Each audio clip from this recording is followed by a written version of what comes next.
وليقذفن الله في قلوبكم الوهن خواي پروردگار وهن كاتنا ودلطانا بابزانين وهن چيا پیغمبر خوا صلى الله عليه وسلم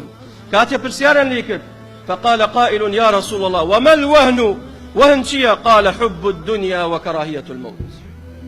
وهن اوي خوشويستني دنيايا كتشقي بس لنا ودلطانا دنيا خوشويست بو لدلطان ورقتان لمردن هستا